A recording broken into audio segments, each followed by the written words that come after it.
जमीयतुलमा उत्तर प्रदेश के सदर हजरत मौलाना मतीउल हक साहब उसामा कानपुरी दाम बरकातुम सिर्फ आपके लिए वक्त पहले इन्होंने प्रोग्राम मुलतवी कर दिया था। मैं बहुत थक गया हूँ, चूर हो गया हूँ, बाद में कहा मैं गाड़ी मंगा लिए, मैं आ रहा हूँ। अब बताइए यही हिम्मत है तो आप हजरात और करीब करीब आ जाए। बिस्मिल्लाहिर्रहमानिर्रहीम नहमदुहु व नसल्ली अला रसूलिहिल करीम अम्मा बाद।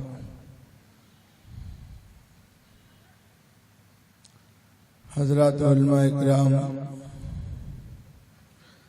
हाज़िरीन मजलिस, नौजवानों और बुजुर्गों,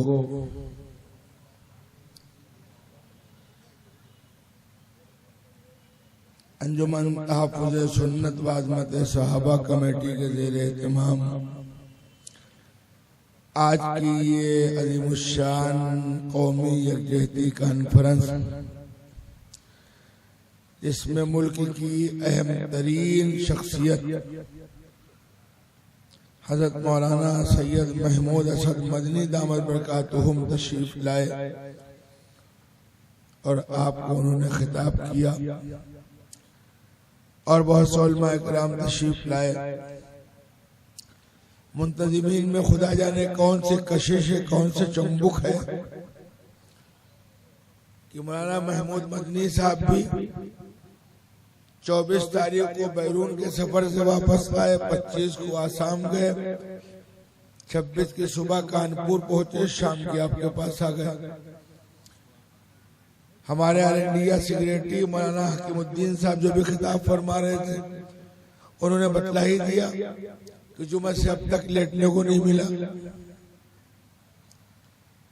मैंने वाकई हजरत मौलाना बशीर साहब फरमा रहे हैं माजरत की तबीयत बहुत ज्यादा मुज़महिल है, लेकिन फिर खुदा जाने आपकी कौन सी कशिश थी कि असर बाद चला, हाजिर खिदमत हो गया, बैठ गया।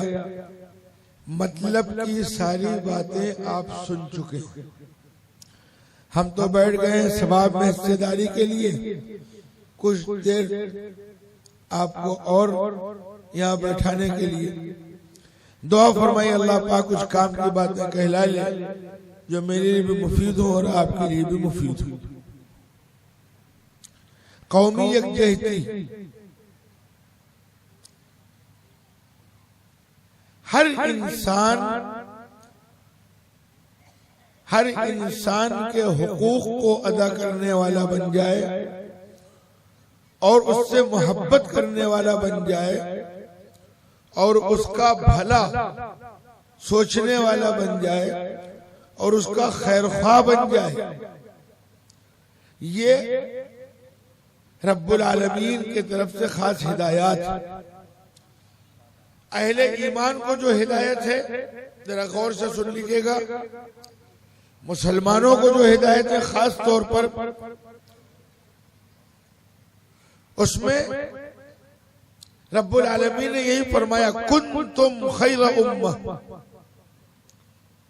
तुम बेहतरीन उम्मत हो। ये एक दावा है बेहतरीन उम्मत हो। तुम्हारी बेहतरीन होने की दलील तुम्हें क्या क्या काम करना, ये काम करोगे तो बेहतरीन उम्मत बनोगे, और अगर ये काम नहीं करते तो बेहतरीन उम्मत नहीं बन पाओगे। कुंतुम खैर उम्मा, तुम बेहतरीन उम्मत हो, सबसे बेहतर हो। लेकिन सबसे बेहतर क्या खानदानी एतबार से, वतनी एतबार से, इलाकाई एतबार से, रंगो नस्ल के एतबार से नहीं। तुम सबसे बेहतर हो। तुम्हारे जिम्मे एक बड़ी जिम्मेदारी क्या है? उखरिजत लिन्नास, तुमको सारे इंसानों के नफा और भलाई के लिए पैदा किया गया। अन्नास का लफ्ज़ है, अल ईमान नहीं, अल मोमिनीन नहीं। अल्लाह ताला ये नहीं फरमा रहे तुम बेहतरीन उम्मत हो, तुमको ईमान वालों के लिए, नफा के लिए पैदा किया गया, खानदान वालों के लिए पैदा किया गया, अपने गांव वालों के लिए पैदा किया गया, अपने शहर वालों के लिए पैदा किया गया, अपने सूबे वालों, मुल्क वालों के लिए पैदा किया गया, अपने पड़ोसियों के लिए पैदा किया गया, अपनी बिरादरी के लिए पैदा किया गया। नहीं, अन्नास सारे इंसानों का नफा, सारे इंसानों की खैरख्वाही, सारे इंसानों की भलाई, सारे इंसानों से हमदर्दी, सारे इंसानों के काम आना, सारे इंसानों के गम दुख दर्द को बांटना, ये तुम्हारी जिम्मेदारी है। उखरिजत लिन्नास, सारे इंसानों के नफा के लिए तुमको पैदा किया गया। अब आगे सबसे बड़ा नफा ये है कि इंसानों को दुनिया में भी कामयाबी की तरफ ले जाओ और आखिरत में भी कामयाबी की तरफ ले जाओ। उनको जहन्नम से बचाओ, अल्लाह की नाराजगी से बचाओ, आग में जलने से बचाओ। ये सबसे बड़ी खैरख्वाही है।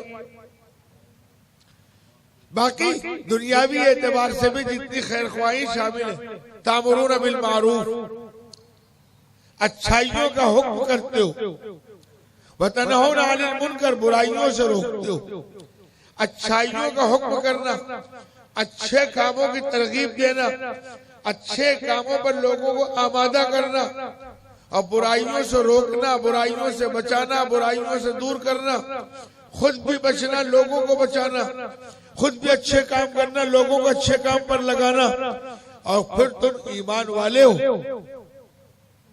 ये हमारी जिम्मेदारी है।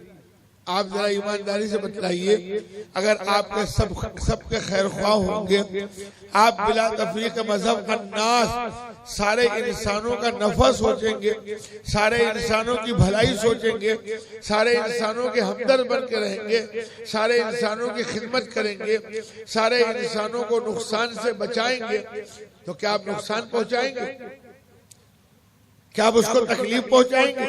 नहीं। इससे बड़ी कौमी यकजहती और क्या होगी? हमने कौमी यकजहती के मफहूम को महदूद कर दिया। हमने इसलिए उसकी थोड़ी सी वजाहत की कि ईमान वाला अपने दीन और मजहब के एतबार से लाजिमन कौमी यकजहती वाला होगा। ईमान वाला हो, कौमी यकजहती वाला न हो, ये मुमकिन नहीं। जब सारे इंसानों की भलाई और सारे इंसानों का फायदा और सारे इंसानों का नफा और सारे इंसानों की खैरख्वाही और सारे इंसानों की हमदर्दी ये आपकी मजहबी जिम्मेदारी है, आपको पैदा इसीलिए किया गया है, तो आप कौमी यकजहती नहीं करोगे तो दूसरा कौन करेगा? अरे कुछ समझ में आई?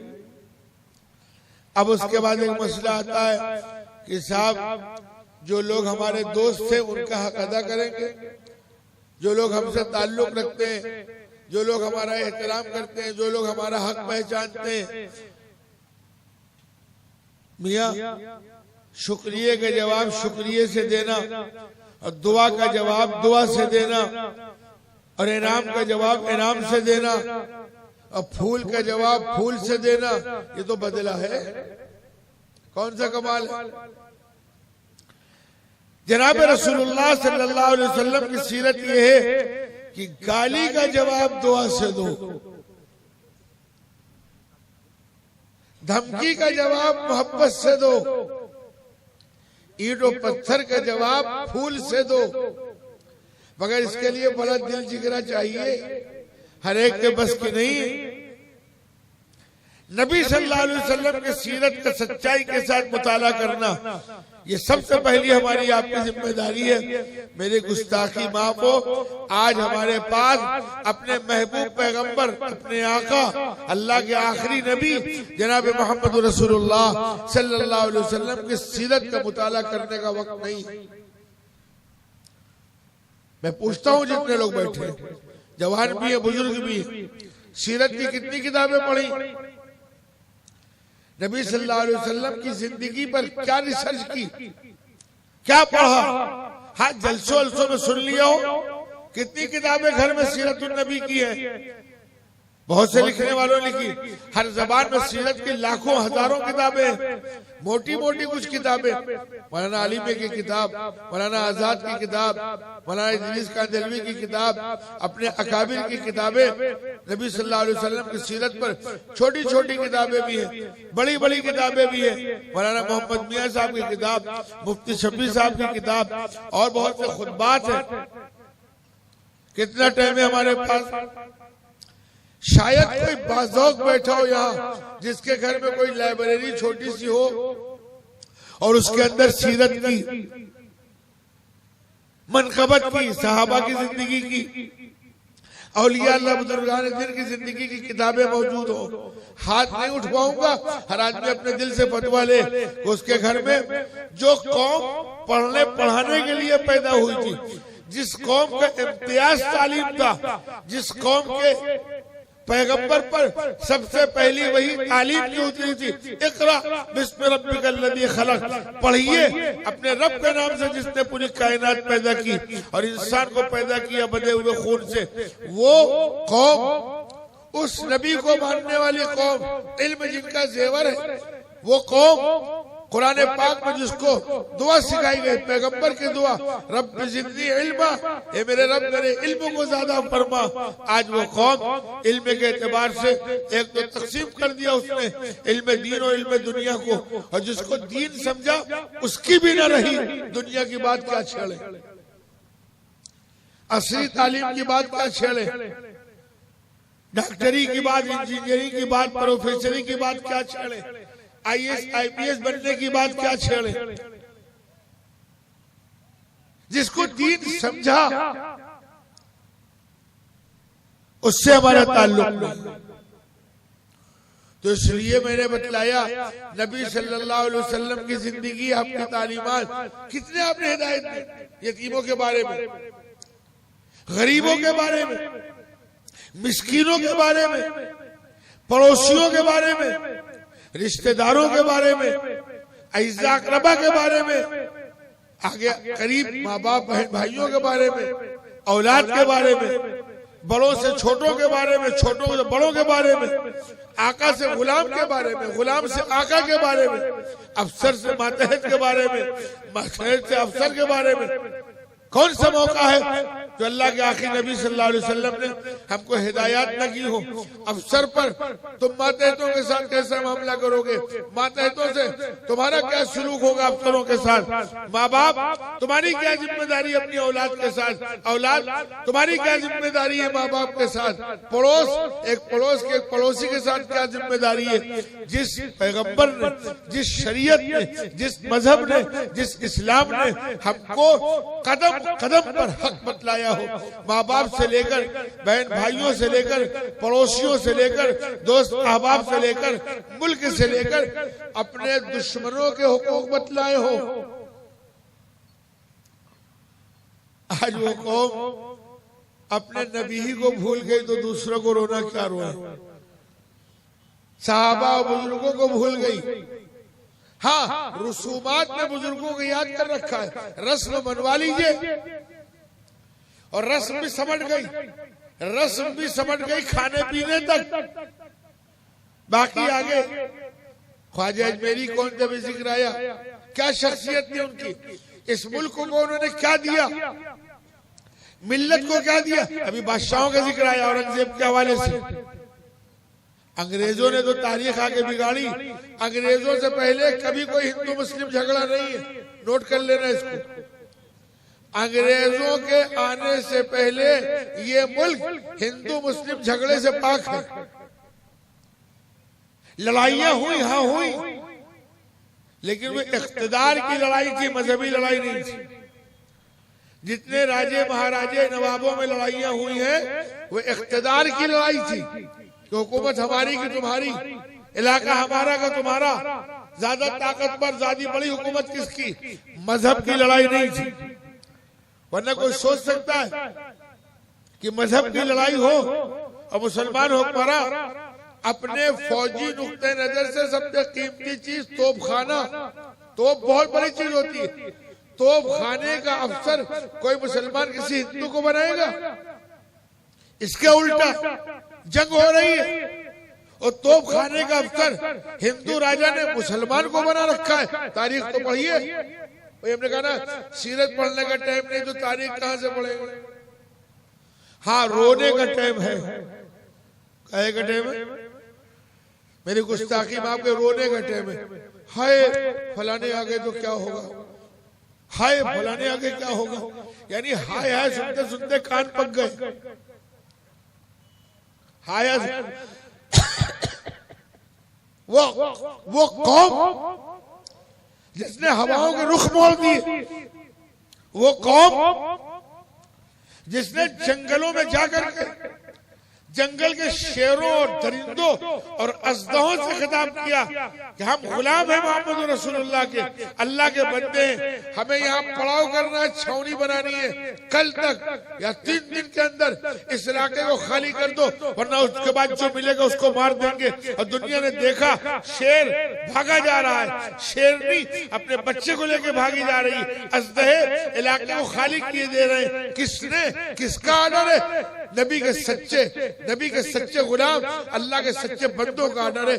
जिस कौम के पावर का आलम हो, मैं इंसानों की बात नहीं कर रहा, जिस कौम ने समंदर में खड़े होकर छलांग मारी हो तो उनके घोड़े इस तरह समंदर पर चले हो जैसे बेहतरीन सड़कों पर चलते हो। जिस कौम के एक फर्द को अगर जंगल में रास्ता भटकने के बाद शेर ने धावते हुए खाने का इरादा किया हो और उस फर्द ने कहा खबरदार, हम दीन इस्लाम की खिदमत करने के लिए निकले हैं, हम अल्लाह के बंदे, हम मोहम्मद रसूलुल्लाह के गुलाम हैं, हम मुजाहिद हैं, हम अपने काफिले से भटक गए हैं। और शेर ने कान नीचे करके, दुम नीचे करके हिलाते हुए उसको इशारा किया हो, आओ मेरे साथ, और जंगल से बाहर निकल के और हाथ उठाकर सलाम करके वापस आ गया हो। आज उस कौम के लोग एक मामूली से हुकूमत की तब्दीली में हाय हाय कर रहे हैं। क्या मतलब हुआ है? इसका मतलब ये कि हमारे दिल से अल्लाह का यकीन निकल रहा है, नबी की मोहब्बत निकल रही है, सहाबा की अजमत निकल रही है, बुजुर्गों की वक़्त निकल रही है। हम तारीख से नावाकिफ, हम इस्लाम से नावाकिफ, हम कुरान से नावाकिफ, हम नबी की सीरत से नावाकिफ, न जाने क्या क्या वाकिफ है। चंद रकातें नमाज पढ़ ली, वो भी मसाइल सीखे बगैर, वो भी कुरान सीखे बगैर। कितने लोगों ने कुरान सीखा? 50 साल, 40 साल, 30 साल से नमाज पढ़ना है, आज तक कुरान और मसाइल सीखने का टाइम नहीं, तो क्या सीरत पढ़ेंगे? और जब शरीयत से दूर होंगे, अल्लाह से दूर होंगे, नबी से दूर होंगे, सहाबा से दूर होंगे, बुजुर्गों से दूर होंगे, हमें मालूमात न होगी, तो फिर सिवाय हाय हाय के करेंगे काम करने के बहुत। मुसलमानों, ज्यादा लंबी बात नहीं करेंगे। मुसलमान रोने के लिए नहीं पैदा हुआ, न रुलाने के लिए पैदा हुआ। रोना है तो रात को नियत बांधकर अपने रब के सामने रो, दुनिया के सामने रोना बंद कर दो। दुनिया के सामने तुम्हारी इन आंसुओं की कोई कीमत नहीं है। इन आंसुओं को कीमती बनाना है तो अपने अल्लाह के सामने रोना सीखो, आंसू कीमती हो जाएगी। काम के लिए पैदा किए गए, उखरिजत लिन्नास, काम के लिए पैदा किए गए। हर एक का काम, क्या अपने, क्या पराये, क्या दोस्त, क्या दुश्मन, हर एक के काम। हाँ, तारीख में ही वाकयात है। दुश्मन फाके से तो तुम्हारे ईमानी भाइयों ने उनके पास खाना भेजा, ये नहीं किया कि भूखा मर जाए, बहुत मुकाबला कर रहा, लड़ाई में आ रहा है, भूखा मर जाए तो अच्छा है, खाना भेजा है कि नहीं भाई, लड़ाई अपनी जगह, लेकिन तुम फाके से हो और तुम भूखे रहो, ये हमसे नहीं देखा जाता। खाना खा लो, ताकतवर हो, लड़ाई चलती रहेगी। जिस कौम ने जंग करने वालों को भूख के वक्त खाना भेजा हो, आज वो कौम अपने भाइयों को और अपने रिश्तेदारों को खाना खिलाने को तैयार नहीं। एक भाई अगर मालदार है और दूसरे भाई कम पोजीशन में और उसके घर में फाका है, तो दूसरे भाई को पता नहीं है, उसके पास इतनी तौफीक नहीं है कि अपने भाई के घर में एक प्याला सालन भेज दे।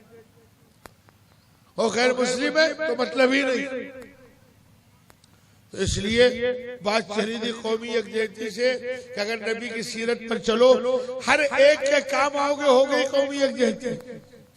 और एक तरफा काम आओगे, जो मैं इस पर जोर दे रहा हूं क्या कोई आपके काम आया तब आप काम आए, तो ये तो बदला हुआ। कोई आपके काम नहीं आया बल्कि किसी ने आपके काम में रुकावट डाली, आपके अड़चन डाली, नुकसान पहुंचाया, तब जरूरत पड़ गई आप उसके काम आए। ये है नबी की सीरत, ये है शरीयत, ये है बुजुर्गों का तरीका, ये है सहाबा इकराम का तरीका। तय करेंगे इंशाअल्लाह।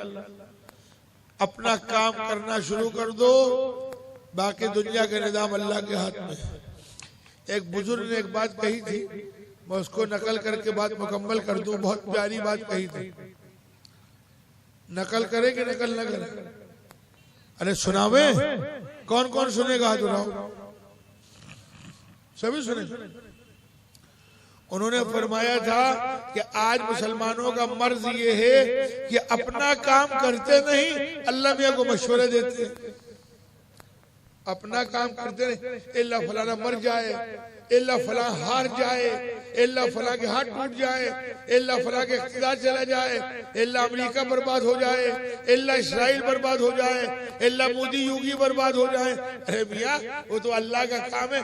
किसको हुकूमत देंगे, किसको हुकूमत से उतारेंगे, किसको मोहलत देंगे, किसको बर्बाद करेंगे, किसको हिदायत देंगे, किसको हिदायत से महरूम करें, ये अल्लाह का काम है जो मशवरे दे रहा है। और खुद हमारा काम है कि तुम दीन का काम करो, गरीबों की मदद करो, यतीमों पर शफकत का हाथ डालो, लोगों तक भली बात पहुंचाओ, बुराइयों से रोकने की कोशिश करो, खुद बाअखलाक बनो, बाकिरदार बनो, नबी की सीरत से मुत्तसिफ हो जाओ, अपने ईमान पर अमल करो, वगैरह वगैरह। बुराइयों से बचो, झूठ न बोलो, शराब न पियो, जुआ मत खेलो, किसी पर जुल्म मत करो, सबके हक अदा करो, किसी पर डाका न डालो, चोरी मत करो, रेज़नी मत करो, वगैरह वगैरह।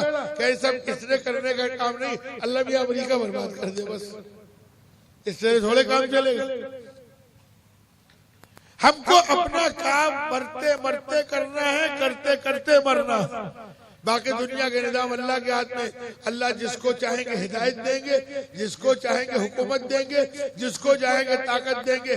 दुनिया में हुकूमत मिलना ये अल्लाह की रजा की अलामत नहीं है। अल्लाह ने फिरौन को हुकूमत दी, अल्लाह ने नमरूद को हुकूमत दी, लेकिन जरा ईमानदारी से बतलाओ, फिरौन की तारीख पढ़ो, कितना पावरफुल हुक्मरान था, लेकिन रहा हमेशा। अरे फिरौन रहा हमेशा, नमरूद रहा। ये दोनों वो हाकिम है कि अल्लाह ने इतनी मोहलत दी कि इनका दिमाग खराब हो गया। कहने लगे अना रब्बुकुमुल आला, मैं तुम्हारा परवरदिगार हूँ। जिन्होंने खुदाई का दावा कर दिया हो, कितनी ताकत दी होगी अल्लाह ने। आज की ताकतें तो फिरौन की ताकत के पासक बराबर भी नहीं है। उन पासक बराबर ताकत से हाय हाय हो रहा है। क्या बात हुई? इसका मतलब कुरान से हम दूर हो गए, इसका मतलब नबी से हम दूर हो गए, इसका मतलब सहाबा से हम दूर हो गए, इसका मतलब सुन्नतों से। तहफ़्फ़ुज़ सुन्नत कमेटी है, अज़मत सहाबा कमेटी है। सुन्नतों पर आ जाओ, नबी के तरीके पर आ जाओ, सहाबा के तरीके पर आ जाओ। सहाबा की अज़मत दिल में बैठा लो, अइम्मा की अज़मत दिल में बैठा लो, बुजुर्गान दीन की अज़मत दिल में बैठा लो, और उस पर अपने काम में लग जाओ। हमको अपने हिस्से का काम करना है, हमको अपने हिस्से का काम करना है। बाकी दुनिया में क्या होगा, निजाम कायनात अल्लाह के हाथ में, किसी इंसान के हाथ में नहीं। तो पासंग भर ताकत से हाय हाय मचा रहे हो। कुरान में अल्लाह कह रहे हैं फिरौन नहीं बचा, कारून नहीं बचा, शद्दाद नहीं बचा, नमरूद नहीं बचा। बड़े बड़े पापी, बड़े बड़े दौलतमंद, बड़े बड़े वुज़रा, बड़े बड़े हुक्मरान, बड़े बड़े बादशाह अल्लाह ने मोहलत दी। एक दिन नहीं, 2 दिन नहीं, हमने कई किताब में पढ़ा था, फिरौन को तो इतनी मोहलत दी अल्लाह ने कि 300 साल तक उसको छींक तक नहीं आई थी, नज़ला जुकाम तक नहीं हुआ था। बाकी खजाने और पावर, बनी इस्राइलियों को उसने गुलाम बना लिया था। बनी इस्राइल हिम्मत हार गए थे। सुन लो, ये सब कुरान में बयान किया गया। फिरौन की ताकत के आगे उनके आज़ा शल हो गए थे। उनके दिलो दिमाग में ये बात बैठ गई थी, अब इसकी ताकत का मुकाबला नहीं किया जा सकता। क्या तुम भी बनी इस्राइल के तर्ज पे जाना चाहते हो? अल्लाह हिफाजत फरमाए। क्या तुम भी ये समझ रहे हो कब इनका मुकाबला नहीं किया जा सकता? अरे मुकाबले के मैदान चुनो, फिर कभी के लिए छोड़ता हूँ कि तुम्हारे असलाफ के मुकाबले के मैदान हर जगह लड़ाई से मुकाबला नहीं होता। जो काम तलवार नहीं करती, खुदा की कसम वो काम किरदार और अखलाक करता। तुम हर जगह लड़ाई की बात क्यों सोचते हो? लड़ाई के मैदान से हट जाओ, खिदमत के मैदान में आ जाओ, मोहब्बत के मैदान में आ जाओ, लोगों की भलाई के मैदान में। उखरियत लिन्नास, सारे इंसानों के भलाई के लिए पैदा किया गया। और आंख बंद करके खिदमत शुरू कर दो। दोस्त की भी खिदमत करो, दुश्मन की भी खिदमत करो। आंख बंद करके लोगों के काम आना शुरू कर दो। गरीबों की मदद करो, यतीमों की मदद करो, बेवाओं की मदद करो, मरीजों की मदद करो। दौलत है तो दवा दिला दो, ताकत है अस्पताल पहुंचा दो, कुछ नहीं है खैरियत जाके पूछ लो। खत्म हो गया हमारे पास अपने भाई की खैरियत के पूछने का टाइम नहीं है, तो अपने मुल्की भाई और हिंदू भाई की खैरियत पूछने का कितने लोग हैं, हम भी अपने शामिल करते हैं। कभी गए अस्पताल गए भी तो दो लोग एक साथ, एक इस बेड में एक इस बेड में, ये आपका भाई है, ये आपका रिश्तेदार है, ये आपका दोस्त है, वहां बैठे, वहां जाके सेब भी ले गए, दूध भी ले गए, बैठे 10 मिनट खैरियत में पूछी, क्या इसकी तौफीक क्यों नहीं हुई कि बगल में इधर भी मुतवज्जो हो जाते। भाई साहब आप कहाँ रहते हैं, क्या बीमारी है, क्या परेशानी है, इलाज चल रहा सही नहीं चल रहा, डॉक्टर आते कि नहीं आते, और जरूरत हुई तो भाई साहब ये आधा किलो सेब, सोचा था चल रहे थे, मेरा भाई है, आप भी हमारे भाई हैं, हमारे मुल्की भाई हैं, अगर आप भी कबूल कर ले, कोई बुरा ना माने, तो आधा किलो सेब आपको दे दे। कर सकते हैं कि नहीं कर सकते? कितने लोग करते?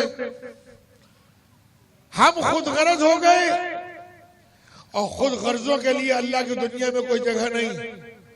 जगह बनाना चाहते हो तो खुद गर्जी छोड़ दो, जगह बनाना चाहते हो तो उखरियत लिन्नास की तफसीर में आ जाओ। तुम सारे इंसानों की भलाई के लिए पैदा किए गए हो। अगर सारे इंसानों की भलाई हमारी जात से वाबस्ता नहीं हुई तो हमने अपने पैदा करने के मकसद को छोड़ दिया है, और अपने पैदा करने के मकसद को छोड़ दिया तो पैदा करने वाले ने हमको छोड़ दिया, फिर रोना कहेगा।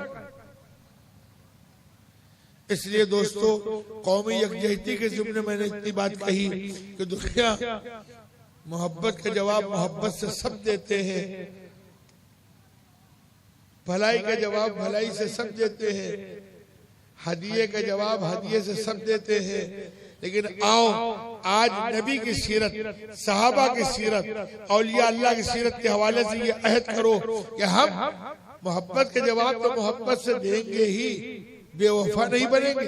तो बहुत बुरी बात है, एक आदमी आपसे मोहब्बत करे, आप उसको चाटा मार दें, लेकिन आगे बढ़कर हम नफरत का जवाब मोहब्बत से देंगे, हम गाली का जवाब दुआ से देंगे, हम शरारत का जवाब उसका इलाज और उसकी खैरख्वाही के साथ देंगे, करेंगे।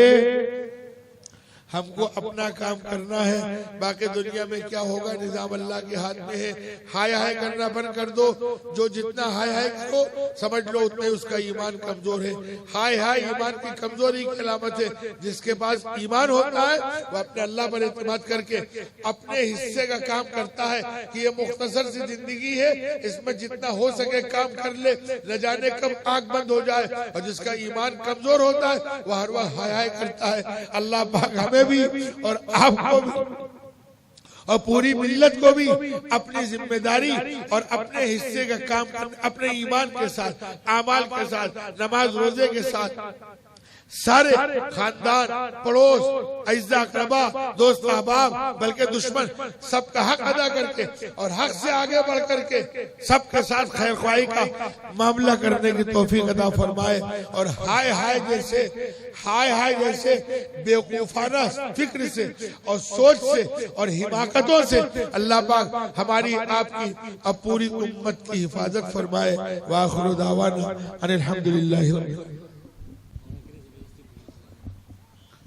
मुख्तसर से दुआ मांग लो भाई।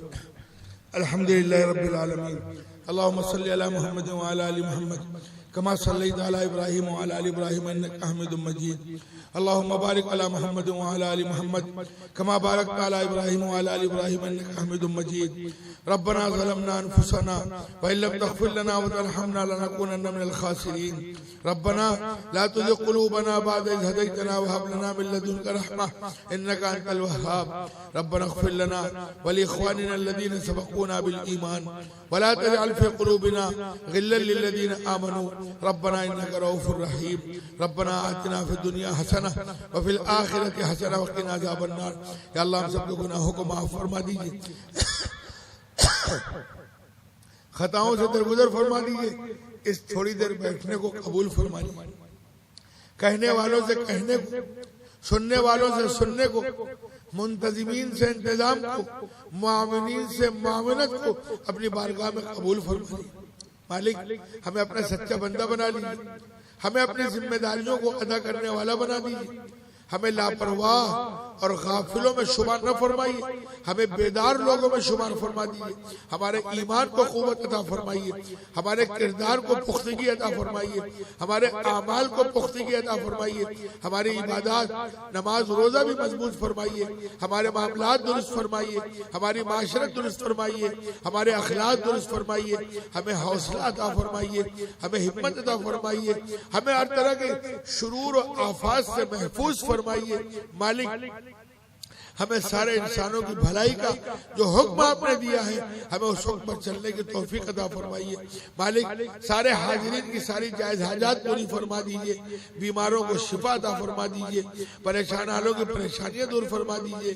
जो लोग गलत मुकदमात में माखूज है, अभी तफसील आ रही थी पूरे मुल्क में आलम में जितने बेकसूर जेलों में बंद है, यहाँ हाजिरीन में इनके मुताल्लिकीन में जो भी जिन मुकदमात में है उनको जल्द बरी फरमा दीजिए। कारोबारी लाइन से भी हमें मालिक बरकतों से माला माल फरमा दीजिए। हमारे मकानों, दुकानों, कारखानों में बरकत अता फरमाइए। हमारे बच्चों, बुजुर्गों, माँ बहनों, बहू बेटियों और जवानों की जिंदगी में बरकत अता फरमाइए। हमारे मकानों में बरकत अता फरमाइए। मालिक जिन नौजवानों ने, जिन तलबा ने बड़ों की सरपरस्ती में आज की ये बज़्म सजाई है उनको अपनी बारगाह में कबूल फरमाइए, उनको इल्म व अमल का पैकर बनाइए, उनको दावत दीन के साथ खिदमत खल्क का पैकर बनाइए। उनकी सही को और इस मेहनत को और आज के इस इजलास के सजाने को अपनी बारगाह में कबूल फरमाइए। मालिक हमें मांगना नहीं आता, तेरे आखिरी और महबूब पैगंबर जनाब मोहम्मद रसूलुल्लाह सल्लल्लाहु अलैहि वसल्लम ने उम्मत के लिए जो खैर मांगा वह अता फरमाइए। जिन शुरूर से पनाह चाहिए पनाह अता फरमाइए। हमारे मुल्क के हालात को दुरुस्त फरमाइए, उम्मत को हौसला अता फरमाइए, मुल्क में अमन व अमान कायम फरमा दीजिए। हमारे मुल्क को मजबूत और ताकतवर बनाइए, हमारे मुल्क को हर तरह से महफूज फरमाइए। मुल्क में रहने वालों को एक दूसरे के हुकूक को अदा करके रहने वाला बनाइए। नफरत का प्रचार करने वालों को नाकाम फरमाइए, मोहब्बत के प्रचार करने वालों को कामयाब फरमाइए। हम सबको मेल और मोहब्बत के साथ एक दूसरे से अच्छा सलूक करने की तौफीक अता फरमाइए। सारे मदारिस, मकातिब, खानकाहों की हिफाजत फरमाइए, मसाजिद की हिफाजत फरमाइए। हम सबके, हमारे अज़ा अक़रबा के, हमारे बच्चों, हमारे अहले खाना, हमारे सारे मुताल्लिकीन की जान, माल, ईमान, इज्जत, आबरू की हिफाजत फरमाइए। मालिक जो मांगा वो भी अदा फरमाइए और जो नहीं मांग सके हमारे लिए दुनिया और आखिरत में जरूरी हमें वो भी अदा फरमाइए। बहुत से लोगों ने दुआओं के लिए कहा है, उम्मीदें रखते हैं। इस गुनहगार से कहा, हाजिरीन में जिससे कहा, आप सबको नाम और काम के साथ जानते हैं, सबकी जायज हाजात पूरी फरमाइए, परेशानियां दूर फरमाइए। हमारे जो भी अज़ा अक़रबा दुनिया से जा चुके, असातिज़ा, मशाइख़, साथी, शागिर्द, मुताल्लिकीन जो भी दुनिया से जा चुके सबकी मग़फ़िरत फरमाइए और जो मौजूद है उनको सेहत और सलामती अता फरमाइए। मालिक हमारी दुआओं को महज अपने फज़्ल व करम से और अपने आखिरी और महबूब पैगंबर जनाब मोहम्मद रसूलुल्लाह सल्लल्लाहु अलैहि वसल्लम के सदक़ा तुफ़ैल में, हज़रात सहाबा इकराम, औलिया अल्लाह और बुजुर्गान दीन के सदक़ा तुफ़ैल में कबूल फरमा लीजिए, कबूल फरमा लीजिए, कबूल फरमा लीजिए। रब्बना तक़ब्बल मिन्ना इन्नका अंतस समीउल अलीम व तुब अलैना इन्नका अंतत तव्वाबुर रहीम व सल्लल्लाहु तआला अला खैरि खल्क़िही मुहम्मद व आलिही व सहबिही अजमाईन बिरहमतिका या अरहमर राहिमीन। माशाअल्लाह, मैं आने वाले तमाम उलमाए किराम का तहे दिल से शुक्रिया अदा करता हूँ और बाहर से दूर दराज से आने वाले तमाम मेहमानान इकराम का मैं शुक्रिया अदा करता हूँ। हमारी कमेटी तहफ़्फ़ुज़ सुन्नत व आदम सहाबा कमेटी आप की आमद को तहे दिल से इस्तकबाल करती है।